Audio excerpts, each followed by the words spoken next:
Yo guys, what's up? Justino here, and we are now in round 3. I tried to get as many cool decks as I could. The only one I didn't quite get on the feature was, there was no Whitebeard, I believe. Maybe there was one, but no Katakuri. Well, there was like 1 or 2 as well. But I just kind of, filmed everything that was like up top table and stuff like that. So we've got Lucci on the left. Very cool to see some black getting represented.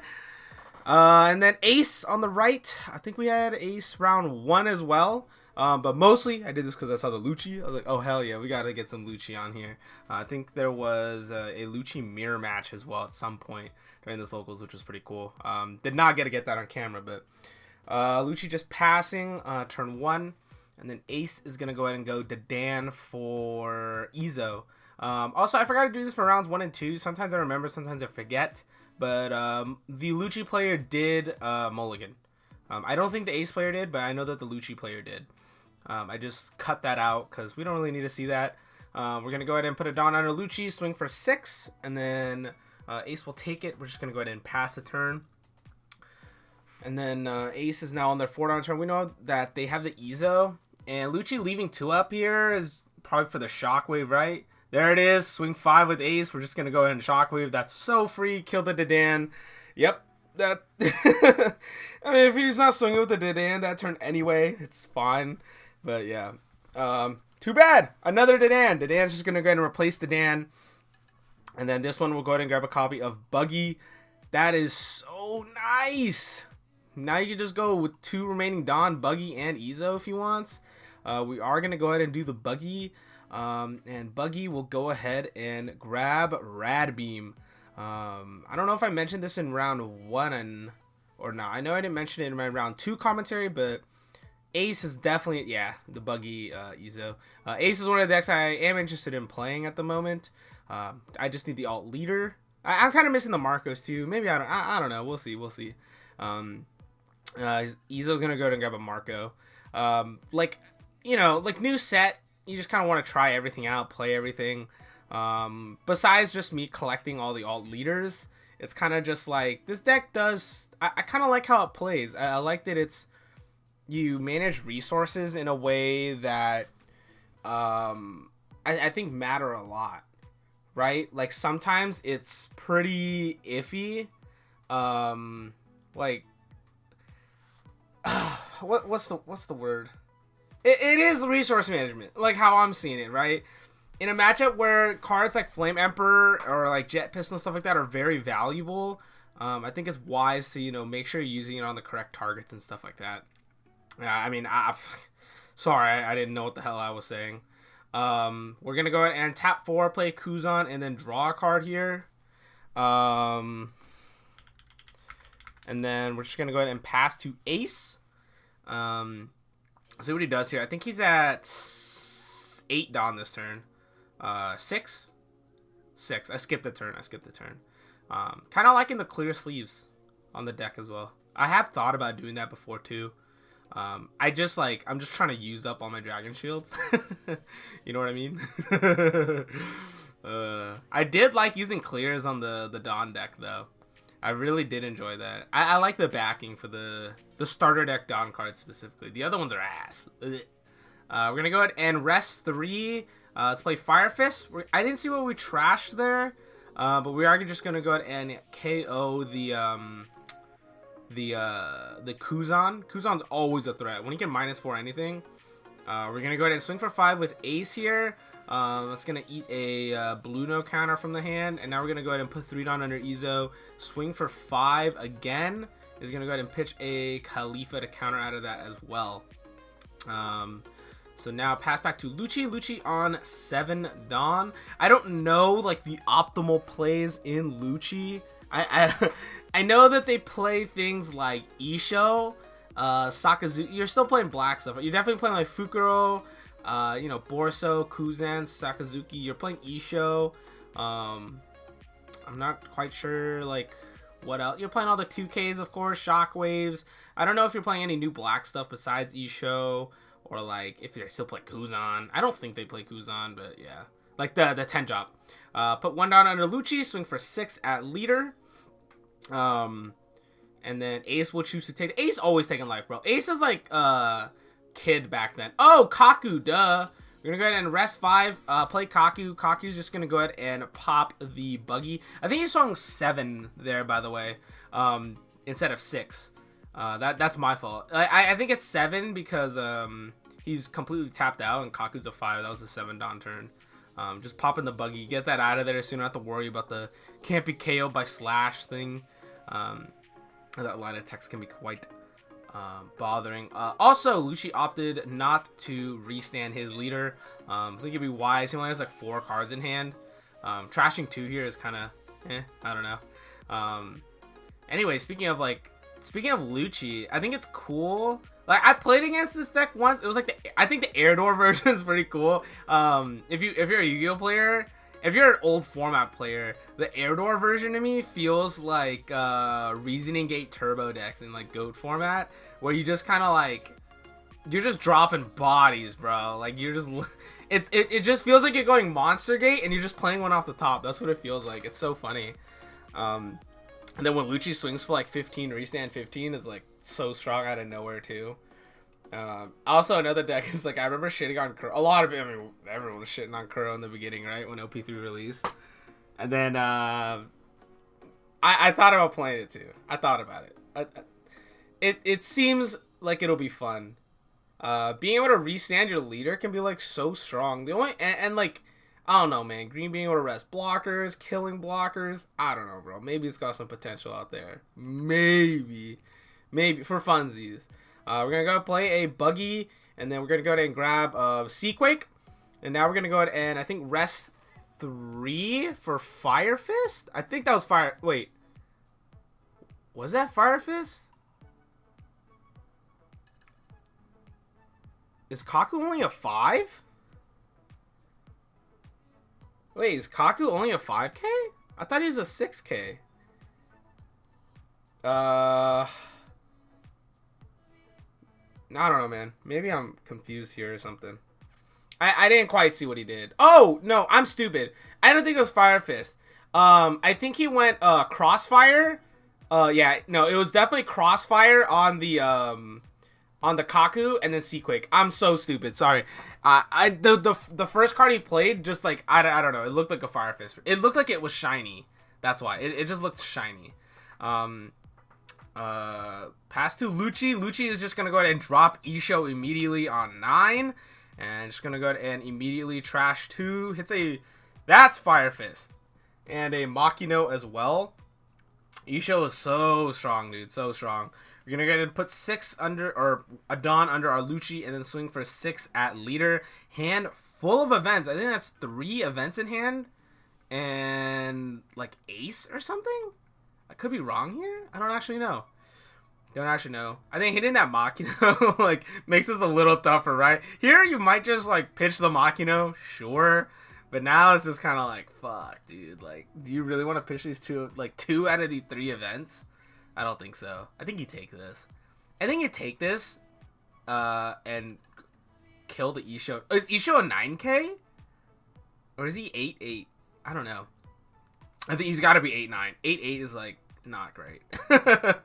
8-8 doesn't seem too great. Does opt to take the life here. And then we're going to go ahead and see Ace try and deal with this Isho. Maybe that... So I don't think that there's the air door version, of course. He hasn't really just been like snowballing shit out.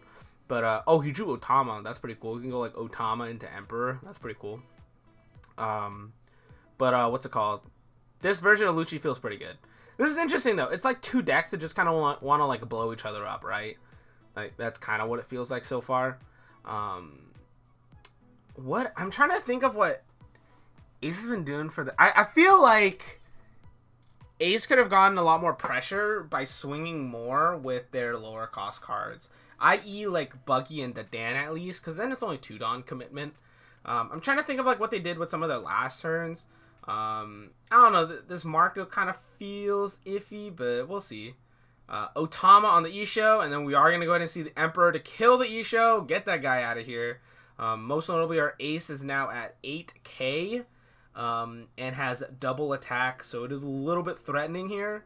We're going to put 1 Dawn under Ace, swing for 9 into the Lucci with double attack. Very, very strong here.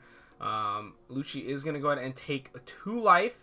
One is a Fukuro, and the other one is, I think that's Spandam, unless it was a completely different card on the bottom of the hand or something. We're just going to go ahead and pass over to Lucci. Let's see what Lucci can do, because now Ace is kind of like, it feels a little scary now. It does feel a little scary. If he starts swinging in with these characters, or even like Flame Emperors again, it can be really terrifying. But the good thing for Black is Black has a lot of cards that can't be KO'd, which is like so good in this matchup, right? We didn't talk about that. We didn't talk about that. It's so good in this matchup to go like Fukuro, and like Marco is just like, who the fuck's that guy, bruh? The remnants of the Whitebeards, he just doesn't exist, bro. And then Borso, sure, what are you gonna do? Flame Emperor him? You can't. Like, obviously it's a little scary now because Flame Emperor is another trigger in life that pops stuff. Same thing with Fire Fist, of course. So can be a little scary. Fire Fist can kill Borso if it triggers, because like Borso's still not at 6k, which is pretty funny. So I think they did that on purpose, bro. They did that on purpose. Bandai's a little clever with their fucking with their card design. I was gonna say card making. I was like, that doesn't sound right. There's definitely a fucking term for this. Definitely a term. I don't know what's in the hand for Ace besides, I think, 1 or 2 more events. Because last one was literally just Otama Emperor. I think he might have like a Rad Beam in hand. Well, we know he searched one in the beginning of the game. I don't know if he pitched one. Like, we might have missed it. Lucci is just gonna start his turn off by swinging for, is this 7 or 8? That's gotta be like 8, right? Yeah, that's gonna eat the Rad Beam. 2 is that 8? What did he swing for, 7? I don't know. We'll figure it out. We're gonna go ahead and play the Black Searcher. I don't know his name. It starts with a B though. It starts with a B, I think. I just know he adds a navy. That's it. I just know he adds a navy. Look at like top 3. Add a navy. I think it's 3. He only looked at 3. We're gonna go ahead and add everyone's favorite admiral, Sakazuki. Notably, I think he did swing for 7, by the way, with the Lucci, because he still has 6 active, and he tapped 2 for the guy with the letter B, the Navy Searcher. We're gonna go ahead and tap 3 Dawn here, play a copy of Fukuro, and then tap 3 and play another copy of Fukuro. Just gonna go ahead and assemble this line of defense here. The best line of text on this card is it cannot be KO'd by card effects, so it makes Fire Fist completely dead, which is really nice. I think Ace drawing a Makino here is really, really good. This Makino can put up a lot of pressure. Just play it over the Otama or something like that, and then you can easily swing for like 7 with a Dadan, or just go like make the Izo be able to swing for 5 or something like that, you know? Because like a lot of these characters just haven't gotten value on the board. At the, you know, like none of these 1-drops have swung at all. None of them. Not a single one. It's really funny. I was gonna say Marco hasn't swung either. You could argue, yeah, dude, he's a fucking blocker. Like, are you gonna swing with a blocker? But it's really funny because sometimes I get antsy with my blockers. Like, if I feel like they're not getting value on the board, and I feel like there's only in matchups where I feel like they can get rid of my blocker, right? At some point, I'm just like, all right, fuck you, dude. I'm just gonna swing with my blocker. Like, you're gonna swing into it anyway or do something. As long as I don't feel like I'm gonna die, or I might have the read that they might kill it, or I'm worried about that. Like, I'm just gonna get the value right now, and I'm just trying to swing with my blocker. Oh man, that just reminded me of another interaction though. In this specific matchup with like Lucci and Marco, Lucci KOing things like Marco, and like, I mean, it doesn't really matter because like, you just KO anything in any matchup and that works to restand your Lucci. But it's just funny because like Marcos can just like come back as well. I think a really cool thing was how when you go like how whenever you like minus, for example, like in the mirror with like Ace or like Whitebeard, where you go like Ace, the 7-drop Ace to minus like a Marco and you kill it. I mean, honestly, like, it's so cool. You fucking bring him back and he just like he no longer has his minus anymore, which I think is so crazy. Little guys are gonna get in here with Ace, swing 5 with leader. That's gonna eat a counter. Swing 5 with the Dan, that'll eat a counter. Looking like he's going to swing 5 with this Ezo. They're definitely going to be putting in work here, which is so good. They're getting this 1-drop value, just as I was talking about it. Does opt to take this this 5k swing here. We're going to put 2 Dawn under the buggy now. We're going to go ahead and swing for 5. And that's going to go ahead and take another counter out of the black player's hand. We still have 3 active. Ain't no way you're swinging with a Marco. I also don't think you play Makino to make Otama swing. Hear me out, okay? I played against Ace in the final round. You guys will get to see Otamas go in. I'm going to just tell you that right now. Tap 2 to play a Dadan over the Otama. And we're going to go ahead and most likely look at 5 cards. I say most likely because no one ever specifies. But like, who the fuck cares about locals? Just go ahead and add the Otama. Just replace the Otama right there. It feels good, man. Yeah, I think it's a good habit, though, if you're, playing a red deck. Reminder to declare 5 with the Dan. Locals, I don't think people are going to really shark you for it. Maybe they will. Same thing with, like, playing 9-beard. It is good.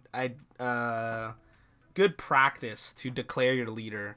Just because, like, if you ever play in a big event, I don't know, bro. People are more likely to shark in a big event. So, just, be prepared for that. And I think it's good to do, make it a good habit, right? Make it a good habit. Just like second nature. Just declare it. Like, doesn't hurt. That being said, I mean, maybe he fucking declared. I'm not listening to the audio right now or anything. It was just something that came to mind. Because I know that people who play, like, Dadan sometimes don't declare 5. Yeah. Making sure that the Navy Searcher is not a slash attribute. We are going to go ahead and swing into the buggy and clear it. Always have to double check that. It's really funny, like buggy against Zoro, and then Zoros are just swinging into the buggy. But I mean, it happens once, it never happens again, right? Maybe. That happened to me before too. Because like, I'm so used to not playing slash characters, I think. And I don't even know what character I played that was slash at one point. But I just like swung into a buggy and they're just like, okay. And I was like, oh fuck. It doesn't die. I was probably playing like Law. That's probably what I was playing. When it had to be Law. It had to be Law. That's like the only like deck that I would have probably played that uses like slash. Oh man. We still have, I think he didn't even use any Dawn yet, so Lucci still has 10 Dawn to play with. He does have the Sakazuki. Sakazuki can pop like a Dadan if he's worried. Probably not worth to pop as a Marco, really. We're gonna put, that looked like, is that 4? He put 4 underneath Lucci. He's gonna swing 9 here. And then we are gonna go ahead and block with the Marco. We're gonna go ahead and pitch a card to revive the Marco. And then he's gonna go ahead and go trash 2 to restand his leader. Now he could swing. I think you go for the Marco here. That might just be me, but like no matter what, he's pitching cards from hand, right? Swinging 9, I think at leader. We're gonna go ahead and go Rad Beam and then pitch Otama as well. Or you can go Sakazuki, right? You could just Sakazuki away the Marco as well. That doesn't seem too bad either. We were going to go ahead and Red 6, go Sakazuki. I didn't quite see what he trashed, but it is going to be the Marco. And then Marco is going to go ahead and get revived by pitching an event. Yeah, like if like the last card in hand is Makino, I think if he he put one more swing into the Marco, there's no Marco here. And then you can go for game next turn. Potentially. Assuming that your Sakazuki doesn't die or something. So the hand is... Oh my god. Oh my god. It's just Jover, right? Oh yeah, dude. Double Makino in hand? What the fuck, bro? This is how I lost one of my games at a store championship. I don't think it would have mattered. But I did troll. I didn't put my opponent on double Makino in hand, and then they just went double Makino, and they swung for like 8,000. I was like, Jesus Christ. Swing for 5 with Dadan, that he will choose to take the life here. I think that's a very good decision. It doesn't give your opponent a lot of info. It doesn't give your opponent info on your hand at all. I mean, maybe they're like, oh, like, you don't have a counter, but I think it's good here. Makes your opponent think a little bit more. How much they want to swing now, right? Knowing that you have 2 blockers here. That being said, I think you definitely count out of that if you have a 1K. We're going to go ahead and swing with our blocker Marco first. That will take a counter out of the hand of Lucci. I don't know how much it would have mattered, but I feel like you swing with your leader first there. We're going to swing for 7 with the Dan. That will eat a blocker. We're going to swing for 7 with Ace. That will eat a blocker. And here we go, boys. The double Machino coming down. Wait, he has 4 characters. He can totally play 1 without replacing them. Swing for 8,000 with Izo. And that is going to be game. He had a 2K in hand. GG's. Well played to the ace player on the right. This was round 3, right? This was round 3. And yeah, GG's. That was pretty cool. Really cool to see some Lucci, mostly. I just really wanted to get some Lucci gameplay. You guys will get to see this ace player in the final round that I will be posting today or tomorrow as well. You guys are going to be seeing me on the feature match playing against this ace player in the final. So it's going to be very, very exciting. Get to see some, you know, blue versus red type of battle going on. Mono blue Croc versus ace. It'll be really cool. But yeah, thank you for all the support lately, guys. I really do appreciate you sticking around. Feels good to be back. And thank you so much. Peace out, guys. See ya.